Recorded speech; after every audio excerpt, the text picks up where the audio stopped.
less handshakes. So this has been amazing. Thank you so much for putting this together. I was just mentioning to someone backstage, like, it's a high vibration in here. It's really beautiful. So, hello. I'd like to take a moment to figure out how this works. I'd like to take a moment of silence, please.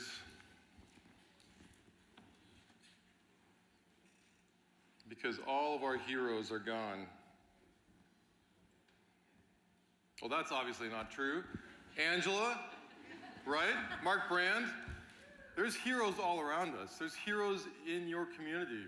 And I'm willing to bet that there's a hero in your own family. I'm even willing to go one step further and guarantee that there's a hero in every single one of you here, right?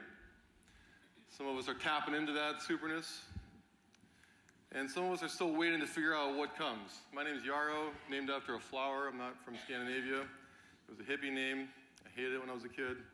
It's growing on me, so to speak. And one of my original heroes was my mother, who, when I was 2 years old, left her husband, my father, from an abusive relationship, 25 cents in her pocket, said she was going to the store, and didn't look back. Worked several jobs to get herself a car, drive to Minneapolis, put herself through undergrad, got her family's first college degree, and went to Montana to go to grad school. She was a real hero for me. Every house that we lived in for about 3.5 years there, while she worked several jobs, would get condemned and bulldozed. It's like government subsidized housing. They're like, we're done with that. We're going to build something nicer. So we watched all these homes kind of get destructed in front of us. And I remember as a kid, I was like, wow, that's really cool. It was fascinating, you know, and seeing all these homes. Like one time a big crane came through and knocked the first half of the house off, and there was a guy on the third floor that sat up in bed. I was like, oh, there's Mike. One day this guy next door comes over and takes a picture of my mom and I, that photograph right there. And I remember just thinking, I wonder how that thing works. That's really interesting. I asked my mom a bunch of questions about the camera, and later she saved up enough money, working her 3 or 4 jobs, and got me a camera, and it became a perspective shifter. It was kind of my first entrance into the world of empathy. And I started carrying that camera with me everywhere. And I would document the trips to school, and eventually, my mom graduated, and her first teaching job out of grad school was at a Native American reservation. And just when I thought we were like moving up in the world, we got to this place, and it was pretty grim. And I couldn't wait to get the last box off the truck and run down and play with the other kids in the schoolyard. And I got down there, and I'm like, yo! And the basketball stops bouncing, and this guy walks up to me, looks me up and down, and like, bam! Just pops me right in the face. My nose is bleeding. I was just like, what'd I say? And as it turns out, I was the only white kid in that whole school. I was there for 2.5 years, and they called me Little Custard. And they chased me.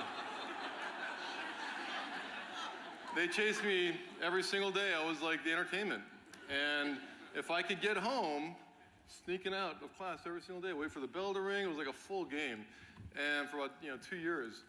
And if I could get home before they caught me, I was safe. But usually they caught me, and they would hold me down and just beat me, kick me until I would start crying, and then they'd run off. So I ended up graduating, or leaving that school and going to high school about 1.5 years later. And I moved there, I was playing cello. By the way, I was first seat cellist in 5th grade, Philip. And I moved there playing cello, and I left like doing push-ups and lifting weights, and I'm like, argh. I had a chip on my shoulder by the time I got out of the reservation. I was pissed. And one day, about 1.5 years later, I was halfway through my freshman year of high school, and I was wrestling, and I was just starting to get kind of like more physical, and I came around the corner in this basketball tournament and saw these guys from the res that used to beat me up. And they'd all like stayed the same size, and I was like, oh. And it was such an interesting moment. I'll just never forget this moment. It was just like this rapid flashcard of just like, of why they were so angry and why they were so upset. And it was a moment of putting myself in someone else's shoes. And I thought to myself, like, it's such a cycle of hatred, and that I was not going to be a part of that. In fact, I've been an underdog my whole life, and I'm rooting for the underdog. Like, I looked around and I saw these guys, and I'm like, hey guys, and then I just kept moving. And from that point forward, I realized that, you know, the underdogs are counted out, and that it's up to us to really identify, look around, and find those underdogs and root for them and elevate them. So that life lesson for me, you know, I had an interesting conversation with Corcoran the other day. I was like, yeah, I mean, kind of felt a little bit lucky to have been a white guy that felt racism. That's not lucky. It's not, I mean, and it didn't follow me through the rest of my life, right? Like, that was an isolated incident, but it set a perspective. And so moving forward, I had a dream to be a filmmaker. I ended up, you know, that camera I fell in love with, I ended up putting that into a profession. And I started making commercials and music videos and set my sights on Hollywood, and I was gonna be a big-time director, and there was no question in my mind that it's exactly what I was going to do, because pretty much when I put my mind to something, that's what's gonna happen. And sure enough, I was on big movie sets, carrying coffee, taking out the trash.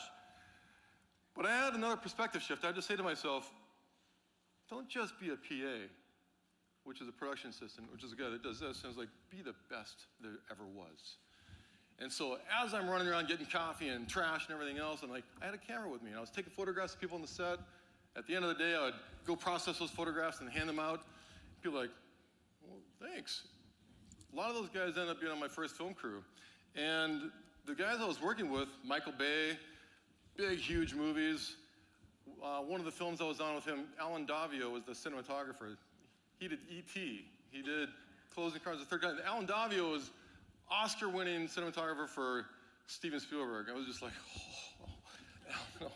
And I'd follow those guys around, and like when I wasn't like doing my job, I'd like follow, and one day I was like looking over their shoulders on this top of this huge skyscraper in Los Angeles, and I was watching this shot come together. It was like a jet and a Ferrari, and I was like, oh, all this like stuff. The choreography of it all these things, like, cue this, which is like 45 miles away. Cue this, which is like 10 miles away. Cue, boop, boop, boop, boop, boop. And in this 2.5-second window, I was like, holy crap. And Michael turns around, like, what? I'm like, oh, not invisible. That was amazing. He's like, you're fired.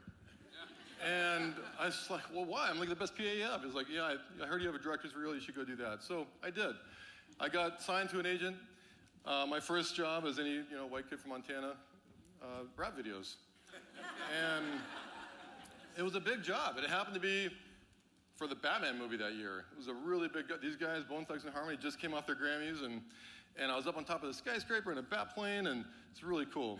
And I ended up doing some, a lot of really interesting jobs with The Rock and Branson and P. Diddy. Like the industry itself has led me to meet some really interesting people, but I was at this Hollywood Hills party one night looking around, and everyone was just so pretty and handsome. And they looked like just so well put together. And I was like looking around, I was like, wow. I was moving here to the epicenter of creative geniuses to be inspired every single day. And I walked outside and I like leaned against this hand railing and overlooking the city. And I was like, where are they? And this guy next to me says, who? I'm like, whoa, where'd you come from? There's like no one out here. And so I started talking to this guy. I'm like, oh, what's your story? He's like, well, I'm a composer. And from Czechoslovakia, I teach deaf kids how to read and play music. And I was like, wow, how does that work? What are the physics? Is it reward for like vibration? Can they, wow, that's amazing. And I went to sleep that night thinking about that. I was just pondering. I was like, wow, you just like ask the universe and like, there it is. And the very next day I was waiting in line for coffee, and there was this guy, a scientist from Helsinki, piecing the ozone layer back together. And again, I'm just like stopped in my tracks. I'm like, is that working? You're like saving the world. You're like a real life superhero. He's like, well, if we're successful, we're going to avoid 100 million diseases in the next 20 years. I'm like, dude, that's incredible. Every night for the next 2 weeks, I would just meet these incredible people, right? And sometimes it was the person bagging my groceries. It was like small talk would lead to, oh yeah, after this I go donate my time to a local soup kitchen. And I just like, every day. So I woke up one morning, these points of light that you just saw, with this lightning bolt of an idea.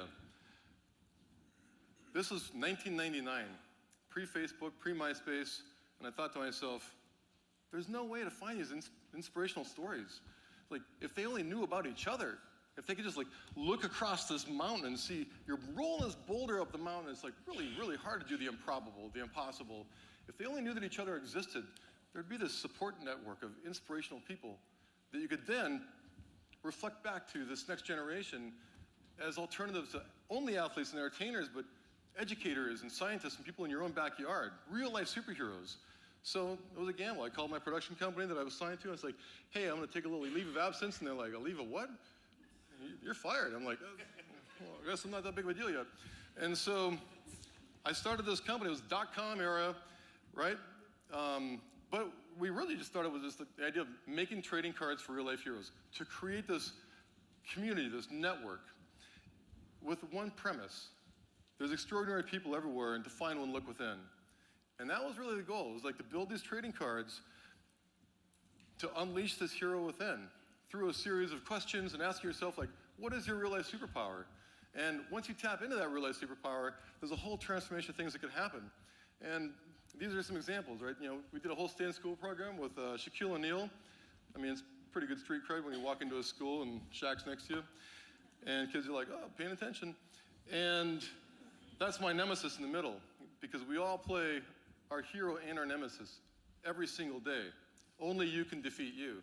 So in this case, Buddy Bland is a master of chaos and distraction.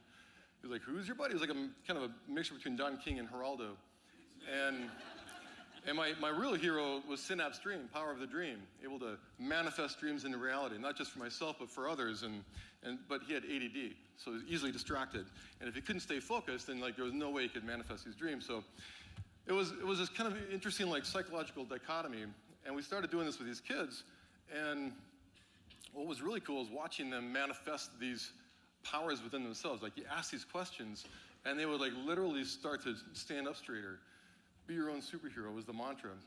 And so as, you know, 1999, 2000, 2001, dogfood.com is getting sold for $50 million or whatever, I'm like, we got real content. Every time I wake up, there is 1,500 new stories waiting for me.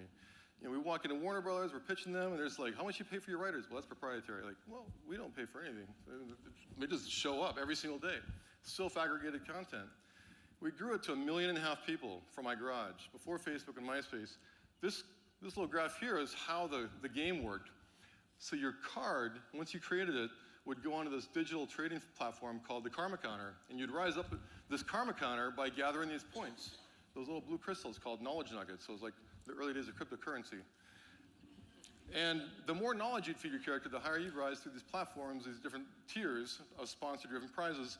And at the end was like this, you know, opportunity to be famous and get released in real-life trading card decks in your stores and comic book stores near you.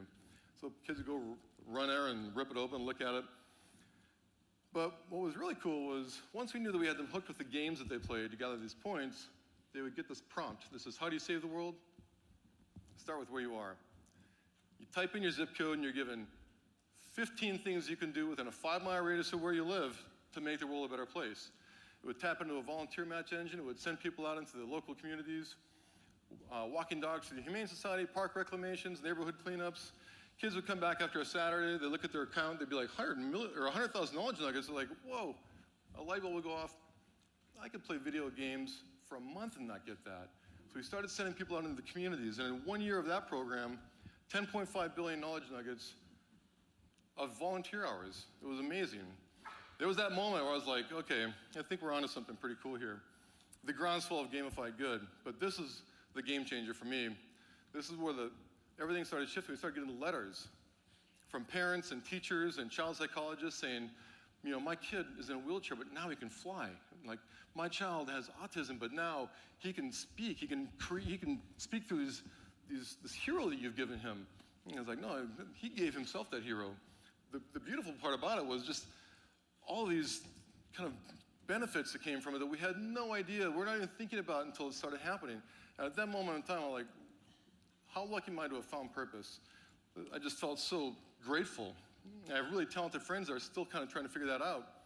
So after 1.5 million subscribers, Fox makes an offer to acquire us. I'm like, no, we're just getting started.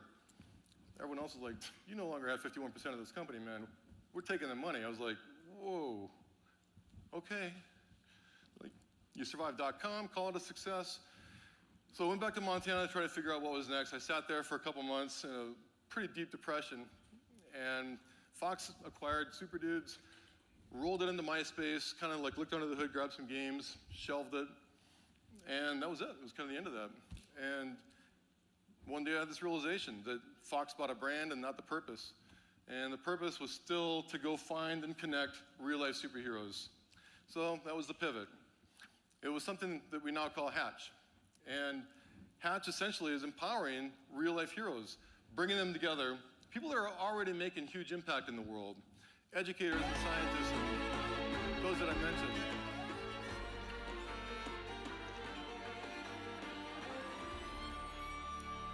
When you bring these people together, you can do incredible work. Whoops, backing up one. So Hatch is now 14 years in. It's a global network, 3 annual summits, curated being the very key part of that. It's like a chemistry set, or like I obsess over like the percentage of who's in the room and how they're going to create collaborations together, because ultimately the collaborations are the currency of Hatch. There's year-round peer-to-peer acceleration where the math is kind of funny. 1 + 1 = 11. It's an exponential acceleration of people in the Hatch Labs, which are solution-driven think tanks. And in the last year, we've done Hatch Labs with, here's an example of all of these people you've probably seen at BIF here, all part of the Hatch network. Mr. Saul Kaplan, curating an amazing group of people. And it's about cross-pollination, something else that Hatch and BIF really share. Cross-pollination of minds, cross-pollination of disciplines, industries, generations, and perspectives, and that's how problems get solved. And in the last 18 months, we've been working on, with partnerships, a lot of these global, I mean, there's no shortage of things that we need to fix in this world, right? It's like the world is in pain right now. There's a lot of pain points to heal. So through design thinking labs, we'll go into large organizations. These are 4 of them that we've worked with in the last 18 months, and to work towards solutions to hatch a better world. But what is a network for if we can't actually activate it and make change? And so, connecting communities of purpose to catalyze critical change. This is, as every year goes by, I think the urgency gets further and further dialed up. Like I like to say that, I don't like to say, unfortunately, it's just something that has been said over the last year, we're in this race between consciousness and catastrophe. And it's a bit of an all-hands-on-deck moment. That's all of us in this room. So after 14 years of Hatchers, not necessarily like every year of class of Hatch would like really collect and connect together, like you guys are here during the breaks. But what happens with all the other years? There's a lot of human capital that can be cross-pollinating, right? So we stepped outside and started thinking about all the challenges that we're facing within a community of Hatch and realized that there's a lot of communities that need the same sort of functionality. So we started this tech company separately called H360, and H stands for humanity. So this is an example of being able to see how networks interact. Hatch, BIF, Sustainable Brands, Harvard Alumni, C2, CEO Connection. Imagine being able to access those people if you're looking for someone who is a climate change scientist, who knows PHP, whose favorite band is Tame Impala. Imagine being able to customize those searches. Imagine someone like, I need people that are experts in food systems. I need people that are experts in building networks and innovation, like Saul Kaplan. So Saul's part of multiple networks. BIF, Hatch, Accenture, University of Rhode Island alumni. Every single one of those is like a portal into a bunch of opportunity that's sitting dormant currently. But imagine if you had AI and machine learning that could tell you that when you're traveling to London, there's X amount of people in your network, there's X amount of people who've already made recommendations for you, there's crash pad listings, there's invitations for dinner. Everywhere you go, there's a welcome mat rolled out. Remember how Yelp used to be relevant? You're sitting in a restaurant and you're like, who wrote this review? This is terrible. But imagine if you could like curate who's writing the reviews for you. Like, I'm going to Barcelona, I've never been there. Well, these are the 7 things you got to do according to the person that I trust. curate buzz. You know exactly which frequencies you're looking for. Search for, and then instead of like people you should know because I went to high school with them, no. People you should know because you have the following 27 attributes in common. And we're following how your mind works. We want you to connect with these people. Saul and I do this every single day. It's like old school operator switchboard. It's like, oh, you need to know, oh, you need to know, oh, you need to know. We just want to democratize the dashboard to us and multiple communities on top of that. So this is a beta, the ask offer. I need a, I have a, connect together, becomes a project. There's project management tools around that. We launch this beta next week at Hatch. It's not 2 weeks, by the way, it's 1 week. So to wrap up, this question's been thrown around a lot. I was asked this question my 3rd year of Hatch. What are the metrics of Hatch? And I was like, excuse me, what are the metrics of Hatch? Well, let me count how many people are coming at it. Let's well, hold on a second. What are the metrics of the impact of a Da Vinci, or a Tesla, or Steve Jobs, or Madame Curie? What are the metrics of one person that can change the lives of 100 million? Pretty good metrics, right? So we could spend 30 years of our lives, and if we're mentoring one person that impacts the lives of 100 million, it's not a bad job, right? Job well done. But the metrics are 1. 1. 1 plus 1 equals 11. It's 1 that can spread out and impact 100 million, and it's many of you that come together as 1. So it's like an inverse formula in my mind. So I'm going to read this because this is about you. One line grows into art. One brick becomes a building. One flame can ignite a blaze. One tree can birth a forest. One candle illuminates darkness. One star can guide a ship at sea. One door open can determine destiny. One kind word can transform a life path. One note can build a symphony. One song can spark a movement. One step can begin a journey. One voice alter history. One idea can save lives. And it begins with creativity and the inspiration of one, because the inspiration of one impacts the lives of millions. So who's next? You. So the challenge, everything you've heard so far today and the 10 more amazing speakers that are coming, tap into your superpower, because in order to hatch a better world, we have to hatch better communities. And in order to hatch better communities, we must hatch our best selves. Thank you.